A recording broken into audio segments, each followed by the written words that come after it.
Bad aliens और अच्छे aliens दो है ना, मैंने अच्छे और बोला है। बुरे।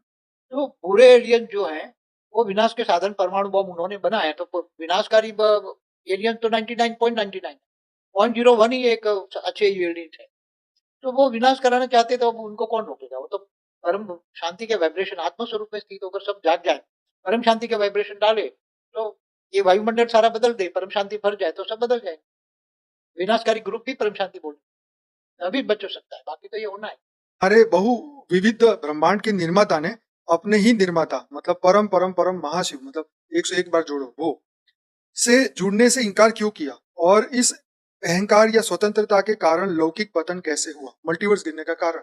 मल्टीवर्स गिरने का कारण ये है कि जो मल्टीवर्स का क्रिएटर है उसको अहंकार आ गया कि मैं मल्टीवर्स का मालिक, तो उसने अपने बाप से भी जोड़ने के लिए नहीं किया, और थोड़ी धीरे धीरे इसके कारण 100 कला से धीरे धीरे गिरकर -100 कला में मृत्यु लोक बन गया। उसके बाप ने भी उसको बोला मैं पावर देकर उसको अमर बना दे, तू मेरे से पावर ले और अमर बना दे उसको, मगर उसने अहंकार में किसी से, इसके बाप से भी पावर नहीं, अहंकार ही बने, इसलिए गिर गया।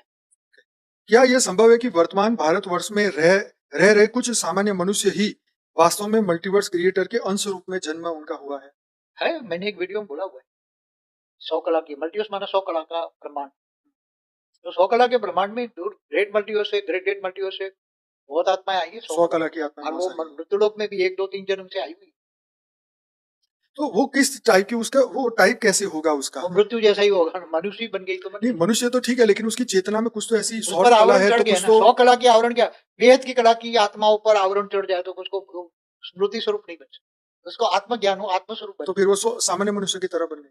साधारण मनुष्य हो तो बल्कि असुर बन जाता है। हाँ, आसुर वृत्ति में आ गई है वो।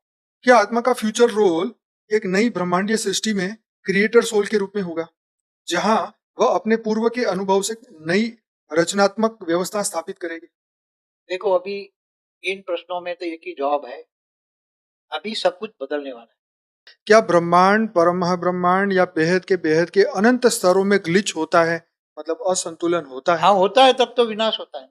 ठीक है, ऐसा क्यों होता है? लोगों की नेगेटिव सोच से। ओके। उस देखो ग्लिच। ऐसा क्यों होता है, एक बात बताऊं, जब कोई भी धरती बनती है तो वहां कोई भी आत्मा आती है धरती पर, तो उसका एक रूल्स बना है, नेचुरल लॉ, कि जो भी मनुष्य बनता है उसकी ये 5 तत्वों की, क्योंकि आत्मा शरीर लेती है, शरीर को धारण करती है, तो शरीर हवा पानी खुराक से चलता है ना, तो ये 5 तत्वों की शुद्धता को मेंटेन करने के लिए यहाँ लॉ बना है, नेचुरल लॉ, पहले से ही, पहले प्रयास है, कि जो भी आत्मा मनुष्य बनता है उसका तन मन धन से ये 5 तत्वों को शुद्धिकरण के लिए यूज करता है, इसलिए पहले शास्त्रों